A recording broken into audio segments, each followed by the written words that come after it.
Halo Sobat Yuti, kembali lagi di Oke Let's Talk with Yuti Youth Movement bersama aku Atala Hardian dari I'm Okay. Nah, kalau di episode sebelumnya kita kan udah ngobrol-ngobrol banyak nih dengan narasumber-narasumber kita, terutama tentang strategi membahas stres dan juga anxiety alias kecemasan teman-teman.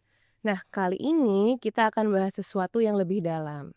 Gimana sih caranya sebenarnya membangun sebuah fondasi kesehatan mental yang kuat, dimulai dengan hubungan kita sama diri kita sendiri. Nah, topik kali ini adalah self-acceptance atau penerimaan diri. Kedengarannya kayaknya simple gitu ya, tapi kenyataannya ini sering banget menjadi tantangan yang besar. Apalagi buat mungkin teman-teman para sobat Yuti yang masih di usia remaja tentunya ya. Untuk ngobrol ini aku ditemani dengan Mbak Irish Amalia, seorang psikolog klinis dewasa. Hai Mbak Irish, apa kabar? Halo Atala, alhamdulillah kabarku baik banget. Alhamdulillah, so glad to have you with us ya. Ini aku udah nggak sabar nih pingin bahas topik mengenai self-acceptance ya. Karena kayaknya ini topik yang cukup populer gitu loh di kalangan anak-anak muda. Nah, Mbak Irish sebenarnya apa sih tuh self-acceptance gitu ya? Kayaknya kelihatannya simple. Itu sama nggak sih sama istilahnya apa ya namanya sekarang anak-anak bilangnya kayak self-love atau confidence yang mungkin sering kita dengar? Nah, ini menarik banget ya sebenarnya membahas mengenai self acceptance. Kenapa? Karena ini sebenarnya kunci dari segala kunci. Kenapa Oke. aku bilang gitu? Karena self acceptance ini sebenarnya adalah awal dari segalanya. Oke. Gimana maksudnya? Self acceptance itu basically sebuah kondisi di mana kita bisa menerima kondisi diri kita sendiri seutuhnya. Nggak hanya diri kita yang positif aja yang kita bisa banggakan, tapi bagian dari diri kita yang mungkin ada sisi negatifnya atau dark side dari kita sendiri gitu. Dan tadi kan aku bilang sebenarnya kunci dari segala kunci gitu ya. Karena ketika kita self acceptance gitu, kita bisa menerima diri kita bisa hidup dengan lebih sehat secara mental dan juga fisik gitu. Oke. But then ketika kita nggak menerima diri kita, itu bisa jadi develop suatu symptoms dari mental health issue atau mungkin disregulasi emosi seperti itu. Dan kalau kita kaitkan juga sama self love, sebenarnya self acceptance itu mungkin bisa dibilang dari bagian awal dari self love itu sendiri gitu ya. Kalau self love itu adalah bentuk gimana caranya kita benar-benar Wujudnya gitu ya. mencintai diri sendiri, gimana kita memperlakukan diri kita dengan baik. Nah, sebelum itu kita butuh untuk accept diri kita sendiri dulu. Oh, jadi kayak Gitu. step one-nya gitu ya, to Betul. have this sense of self-love. Kalau kayak self-esteem atau percaya diri itu bedanya apa, Kak? Nah, kalau self esteem atau kepercayaan diri, gini, kita kan self accept nih ya. Ketika kita nggak menerima diri kita sendiri, otomatis ketika kita punya sisi yang kurang dari diri kita sendiri, itu akan membuat self esteem kita jadi turun atau harga diri kita jadi turun. Self esteem itu bisa dibilang sebagai harga diri gitu ya. Ketika kita nggak menerima diri kita akan self esteemnya turun. Sedangkan ketika kita menerima diri kita, maka self esteem kita bisa menjadi lebih tinggi harapannya gitu. Oke. Dan self acceptance ini tadi kan kita bilang kuncinya gitu ya. Karena sebenarnya self esteem itu kan bisa naik dan turun tergantung situasinya. Betul, tergantung mood, Tergantung mood, situasi ya kan? situasi, seberapa challenging situasi yang dihadapi. Iya. Nah, ketika kita sudah accept terhadap plus minus diri kita tahu betul gitu ya sisi positif diri kita dan sisi negatif diri kita jadi tahu gitu seberapa sih harga diri kita di situasi tersebut dan gimana caranya akhirnya kita meningkatkan self esteem kita di situasi tersebut. Oke, berarti mereka serupa namun tak sama sebenarnya Betul. ya. Oke, but Betul. they're all interrelated basically. I see. Jadi bisa dibilang self acceptance, kemudian self esteem itu mungkin langkah-langkah awal untuk membangun self love yang bisa sangat fulfill gitu ya buat Betul. diri kita. Tapi sebenarnya aku mau nanya sih Kak, kenapa sih kalau misalnya membangun self confidence, self esteem seperti yang Kakak bilang tadi tuh bisa dibilang cukup sulit gitu loh untuk dilakuin. Apalagi mungkin buat teman-teman sobat Yuti di sini yang masih usia-usia remaja gitu ya. Menurut Kakak gimana? Basically balik lagi ke usia remaja itu kan masa-masa mencari jati diri ya sebenarnya ya. Dan konflik di dalam diri itu jadinya banyak banget gitu kalau untuk remaja. Nggak hanya dia dengan dirinya sendiri, Mm-mm. Maksudnya adalah di mana dia mencari nih, oh aku tuh orangnya seperti apa sih? Iya. Oh aku tuh kalau bisa dibilang belief systemnya atau dari agama atau spiritual seperti apa. Kemudian kita sedikit membahas juga terkait social dan sexuality gitu ya pada remaja gitu. Tapi juga ada tuntutan-tuntutan dari lingkungan sekitar. Berarti internal dan eksternal gitu ya? Betul, Ah, internal oke, dan oke. eksternal gitu. Dari internal kita cari tahu secara garis besar atau bahkan bisa mendetail kita maunya apa nanti ke depannya. Kita tuh pengen jadi orang yang seperti apa sih? Lalu nilai-nilai yang kita punya seperti apa? Itu kan sulit ya sebenarnya Iya. untuk mencari tahu itu tuh nggak semudah itu Apalagi gitu. untuk seorang remaja. Betul. Kan banyak dewasa yang masih mencari itu sebenarnya, Daiming. Betul. Makanya guidance itu dibutuhkan banget. Tapi guidance yang tepat. Guidance bukan berarti suatu hal yang bentuknya paksaan atau tuntutan yang begitu beratnya yang membuat akhirnya semakin labil nih remaja. Oke. Gitu. Karena ketika semakin labil akhirnya jadi Goyah semakin ya. sulit untuk menerima diri sendiri atau bahkan self love itu sendiri gitu. Karena tuntutannya aku diminta untuk jadi orang yang seperti ini. Kata A Kata harus A, ini, kata kata B B, harus gitu. Belum lagi kalau membandingkan diri di sosial media. Nah, Sekarang kan zamannya membandingkan diri sosial media. Relationships goals, career goals. Betul. Ada yang usia muda udah dapat pendapatan sebegitu besarnya. Iya, benar. Dan lain sebagainya. Dan ini yang seringkali kita lupakan gitu sebagai dewasa, kalau anak-anak usia remaja tuh sebenarnya banyak loh beban mentalnya untuk Betul. bisa menerima diri sendiri gitu. Dan mungkin juga kadang anak-anak tuh ngerasa setelah menerima semua input ini baik internal atau eksternal tuh kita ngerasa ada yang sifat-sifat yang mengkritik diri kita sendiri nggak sih? Yes. Ya kan, kadang ngerasa ngeliat perbandingan dengan kehidupan orang lain, oh ternyata aku kurang pinter ya, dia masih ranking 1, aku ranking berapa, oh ternyata dia lebih cantik, oh ternyata dia lebih kurus dan lain sebagainya. Berarti itu ibaratnya hal-hal yang the worst things that we could think of ourselves tuh muncul karena diri kita sendiri kayak gitu. Nah, since we did mention mengenai inner critic gitu ya, atau kritikus internal gitu ya, sebenarnya itu muncul itu dari mana sih? Apakah karena memang itu hal yang tiba-tiba kita ngelihat dari orang lain, atau karena kita keseringan ngelihat diri kita sendiri tuh kurang gitu? Menurut Kak Aris gimana? Ini pertanyaan bagus banget sih sebenarnya. Nah, kalau kita mungkin dulu atau zamannya orang tua kita ngebandingin diri paling sama tetangga lah ya. Ya, anak tetangga. Atau mungkin orang tua kita zamannya ngebandingin sama sepupu atau keluarga sendiri gitu ya. Kalau sekarang kan udah banyak ya perbandingannya dan mudah gitu didapatkan informasinya gitu kan. Jadi sebenarnya inner critics itu kadang nggak hanya muncul dari diri sendiri aja. Dari tuntutan yang tadi kita bicarakan juga bisa muncul. Jadi bisa jadi internal, bisa jadi eksternal awal mulanya, pencetusnya. Tapi kemudian ada individu-individu tuh yang benar-benar mungkin pencemas, overthinking dan lain sebagainya, karakter individu per individu gitu ya. Karena basically ada orang-orang yang mungkin nggak sebegitunya memikirkan, tapi ada yang terlalu memikirkan gitu kan. Nah, inner critics ini kayak suara-suara di dalam diri kita gitu ya, yang bilang bahwa I'm not enough, aku tuh kurang ini, kurang itu, kurang ini, kurang itu. Padahal masih ada yang harus direvisi gitu. Betul. Padahal basically untuk merevisi sesuatu kita perlu accept dulu bahwa kita kurang di area itu loh. Oh, jadi nggak langsung aku kurangnya ini langsung kita gas, tapi kayak ngerti kenapa kurangnya kayak gitu ya. Betul. Jadi kita sadar bahwa ada kekurangan di diri kita.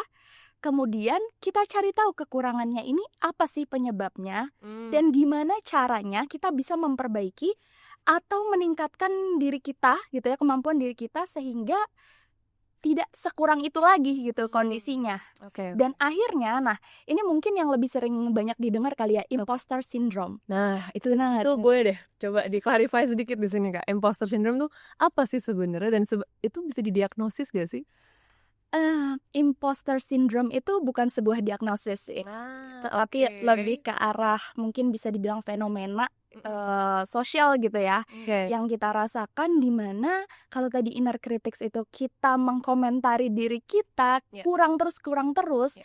Nah, kalau imposter syndrome itu efek dari tadi tidak adanya self acceptance, terus kemudian self esteemnya rendah, kemudian kita jadi menilai diri kita nggak mampu, kurang bisa melakukan ini, nggak bisa itu gitu. Jadi udah menginternalize semua hal-hal negatif yang jadinya Oke. kita merasa kita nggak bisa Padahal melakukan bisa. sesuatu. Padahal bisa aja bisa Iya, sebenarnya. betul. Gitu. Nah, jadi perbedaannya mungkin di situ. Dari si inner critics, kalau umpamanya terus kita maknai secara mendalam, kita percayai si inner critics itu mengenai diri kita, bisa jadi ada si imposter syndrome yang mana kita tidak percaya sama kemampuan kita sendiri.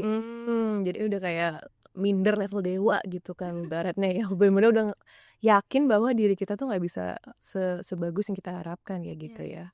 Nah, kalau misalnya suara-suara ini muncul terus gitu ya, sebaiknya tuh apa sih yang kita lakuin? At least utamanya tuh how do we stop it gitu? Atau mungkin lebih baik kita ignore aja gitu ya, bluntly ignore, kita diemin, atau kita lawan? Dan kalaupun lawan gimana caranya? Oke. Nah, kalau kata orang dulu, diemin aja gitu ya, atau abaikan aja. Oke. Padahal sebenarnya nggak kayak gitu. Oh, Justru gimana tuh? kita perlu perhatikan dengan Oke. jelas bahwa itu memang ada. Hmm. In order for us to accept things, Ya. to accept ourselves, we need to aware first Mhm. with the situations, with the thoughts, with the feelings, the emotions, gitu kan. Jadi kita perlu aware dulu bahwa itu memang ada. Emang Satu. diakuin lah ya. Dan kemudian mengakui hal itu. Oke. Habis aware, kita acknowledge Aware and then acknowledge. Oke. bahwa ya itu memang ada, kita memang merasakan itu, therefore kita bisa accept bahwa itu adalah kondisi yang sedang kita alami. But then kemudian bukan berarti dengan kita accept si inner critics itu, akhirnya kita jadi oh ya udah kita emang kayak gini. Enggak. Justru dengan kita accept, kita jadi bisa evaluasi. Oke. Kita perlu apa sih untuk meningkatkan diri kita? Jadi Gitu. berarti udah identifikasi masalah gitu ya. Identifikasi masalah, Oke. validasi si situasinya, si perasaannya, apapun yang kita rasakan divalidasi. Biar apa? Tujuannya adalah sebenarnya mendengar diri kita sendiri sih.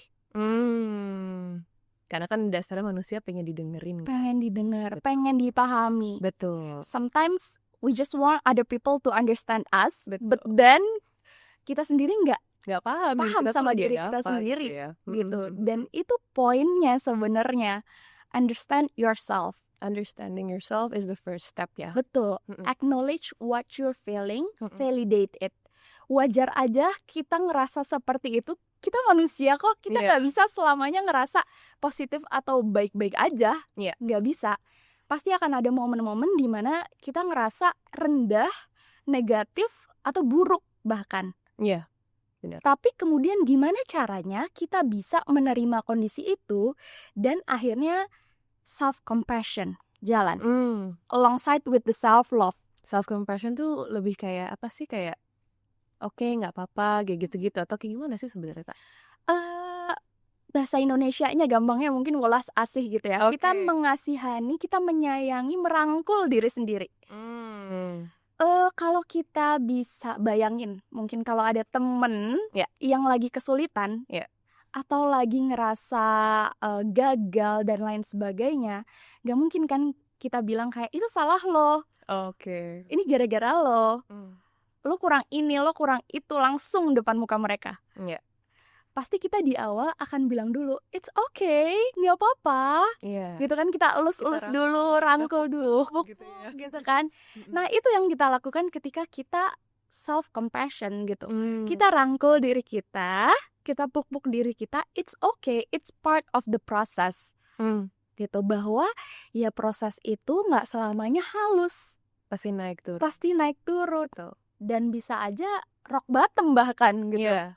Sampai benar-benar kita gelinding, terjun, entah apapun yang kita alami gitu ya.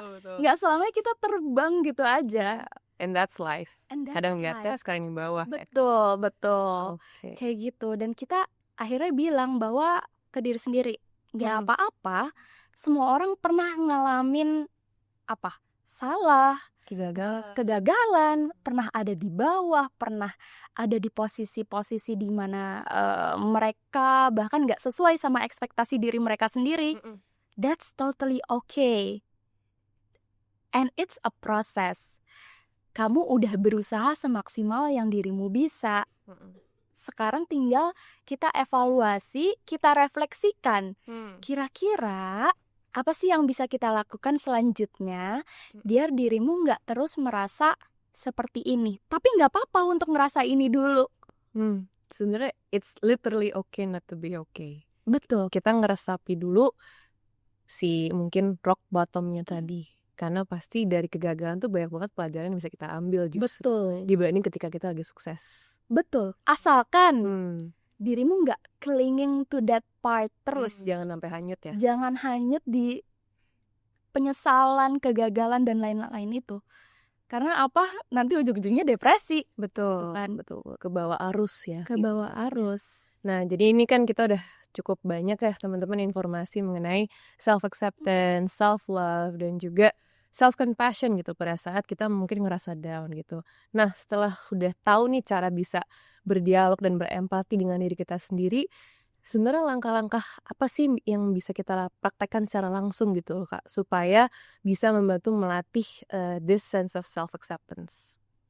Oke, tadi sebenarnya agak sedikit ku mention ya bahwa kita itu perlu aware tadi satu bahwa ada sesuatu yang going on dan mungkin kita ngerasa kurang baik di area itu atau emang kondisi itu menyebabkan kondisi kita di diri kita sendiri jadi kurang oke atau sebagai macamnya gitu.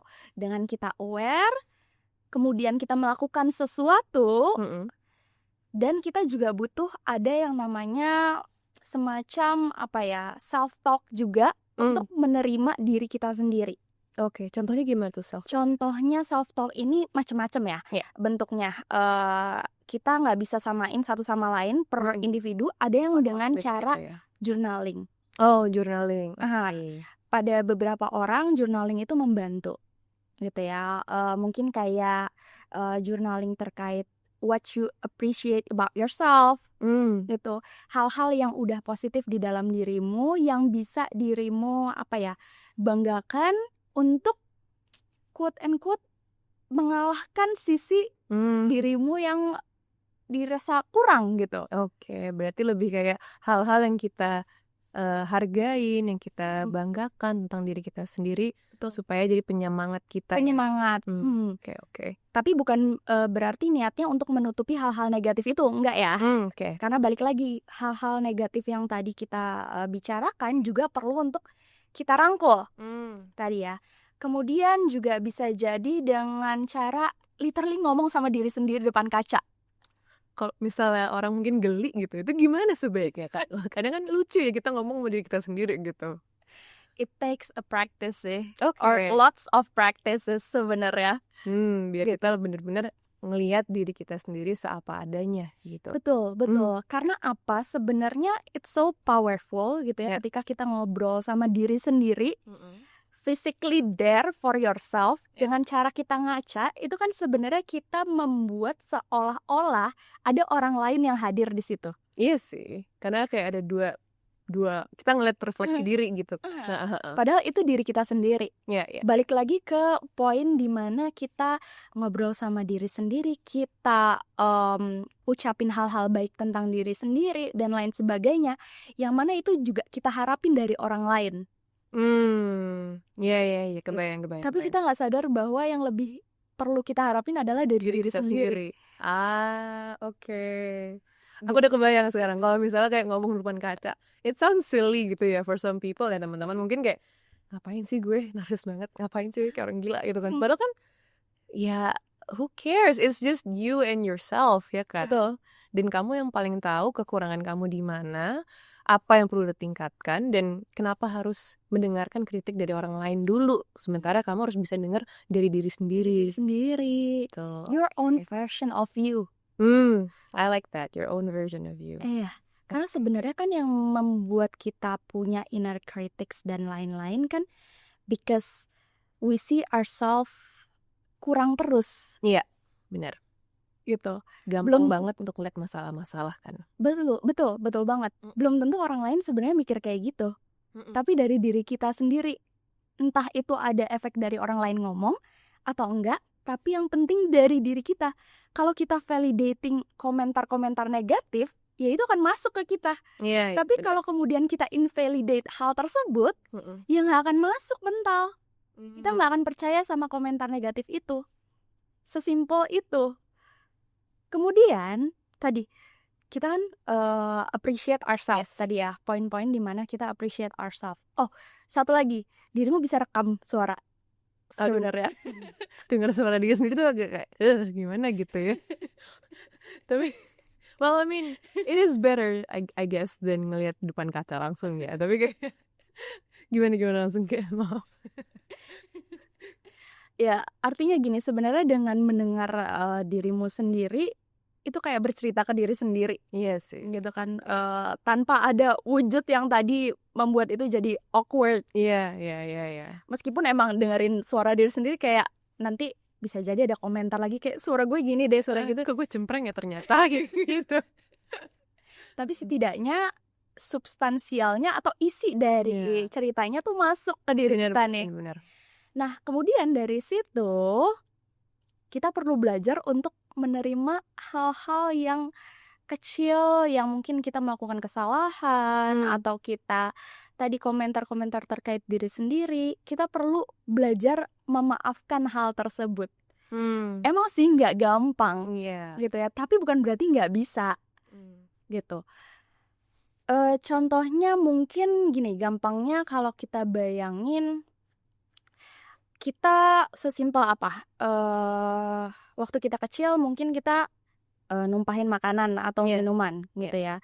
Ketika kita responsnya itu kan bisa banyak ya, dari lingkungan dan dari kita sendiri. Kita bisa panik, kita bisa takut, bisa lain-lain, tergantung dari kita belajar dari lingkungan seperti apa. Dari orang tua atau orang yang ada di rumah itu saat itu juga macam-macam responsnya. Ada yang marah, ada yang ya udah tinggal dibersihin dan lain sebagainya. Nah, kita perlu belajar respons yang lebih sehatnya. Oh, there's a problem, there's an issue in which kita numpahin makanan ini. Daripada kita panik terus ini nggak diberesin, malah nyebar ke yang lain ikut rusak, what do we need to do? Oh, kita lap dulu. Jadi gini, mungkin gampangnya regulation emotion, there's two things gitu yang bisa kita lakukan. Yang pertama tuh ada emotion focused coping sama problem focused coping. Problem solve. Oke. Gitu. Emotion focused coping itu dimana kita fokus pada emosinya dulu. Kita selesaikan emosinya dulu sebelum kita menyelesaikan problemnya. Respon naturalnya kita tuh seperti apa gitu ya. Oke. Sedangkan problem focused coping itu kita selesaikan si problemnya dulu, problem solving gitu ya. Baru kita selesaikan emosinya.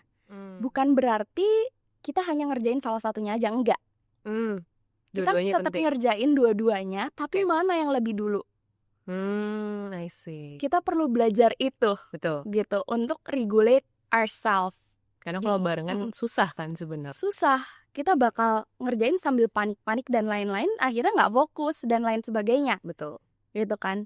Dan ketika kita bisa regulate our emotions, kita bisa tadi menerima kondisi, memaafkan diri sendiri dan lain sebagainya, kita bisa bilang nggak apa-apa, ya emang udah wajar salah tumpah gitu ya, namanya juga lagi belajar makan, lagi ini lagi itu gitu ya. Bersihin aja dulu. Gitu. It is what it is. It is what it is. Kita beresin langkah pertamanya apa. Betul. Ya gitu. Okay. Dan pada akhirnya yang perlu kita fokuskan adalah pada prosesnya. proses kita memperbaiki di semua usaha yang kita udah lakukan, bukan hanya sekedar hasilnya nih perfect atau enggak sih. Progress over perfection. Oke, I like that. Gitu. Jadi sebenarnya yang kita fokusin nih teman-teman sebenarnya nggak cuman hasil akhirnya, tapi apa yang kita pelajarin pada saat menuju si hasil akhir itu. Betul. Kayak misalnya tadi tumpah makanan, apa yang kita lakukan? Oh, mencari misalnya tisu, atau lap, atau mangkok, atau apapun. Terus ngelapnya gimana supaya nggak makin bleber kemana-mana. So, these small things yang bisa dibilang kayak milestones lah, atau kayak progress pada saat kita berusaha mencapai tujuan itu justru as important as the final result. Yes. Kayak gitu ya, Kak? True. I see. Oke. Dan itu yang akhirnya bisa membuat kita accept myself bahwa mungkin kadar emosiku entah tinggi, entah rendah, gitu ya, yang membuat mungkin aku jadi akan being affected with my emotions ketika ada hal-hal tertentu. Tapi di sisi lain kita bisa ngerangkul tadi diri kita, self compassionnya tetap ada, sehingga self love-nya muncul. Kita bisa memaafkan diri kita juga ketika kita melakukan suatu kesalahan, nggak hanya critics aja yang muncul. Self-love, it comes from accepting your light and your dark side. Bertanggung jawab atas tindakan-tindakan kita, dan tentunya pada saat kita ingin berupaya untuk menuju si self-love ini, progresnya pun juga kita nggak boleh sampingkan. Jatuh bangunnya semuanya itu pasti bermakna, kayak gitu ya, Kak? Because it's part of the process. Dan kita bisa belajar banyak dari situ. Bahkan dari prosesnya pun kita bisa dapetin self-esteem yang lebih tinggi juga. Karena ibaratnya gue udah berhasil nih ngelewatin ini semua. Jadi makin pede, makin nyaman, let's go to the next level, kayak gitu. Betul. Oke, wah ini diskusi kali ini benar-benar ngebuka mata ya teman-teman, mata hati, mata semuanya lah ibaratnya ya. Mata batin. Betul. Jadi jelas banget ya dari diskusi hari ini sama Mbak Irish bahwa penerimaan diri atau self acceptance itu bukan berarti kita pasrah gitu ya dengan keadaan diri kita dan kekurangan kita, tapi justru titik awal yang jujur buat kita bisa berkembang kayak gitu loh. Dan intinya daripada kita berantem atau ribut terus nih sama kritik diri sendiri, sama suara-suara yang ada dalam pikiran kita harus menjadi satu tim yang bisa belajar bersama. That's you and your consciousness, kayak gitu. Nah, mungkin sebelum kita tutup diskusi hari ini dari Kak Irish, ada pesan terakhir nggak sih kira-kira buat para teman-teman Sobat Yuti di sini yang lagi dalam perjalanan untuk self acceptance?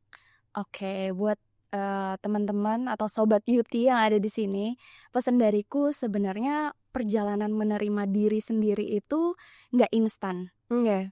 Prosesnya panjang dan berjalan seumur hidup. Kita nggak akan pernah ada di posisi yang nggak ada challenge untuk menerima diri kita sendiri. Gitu.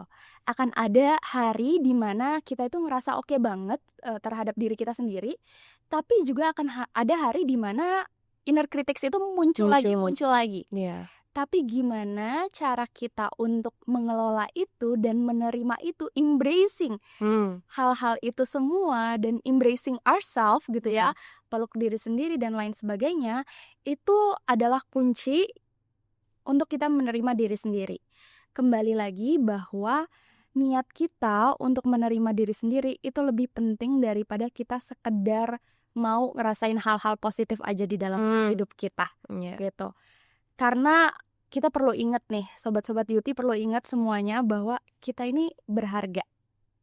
Kita dengan segala kelebihan dan kelemahan yang kita punya, kita berharga dan kita layak untuk disayang sama diri sendiri, untuk berada di dunia ini dan dirimu lengkap as it is, gitu.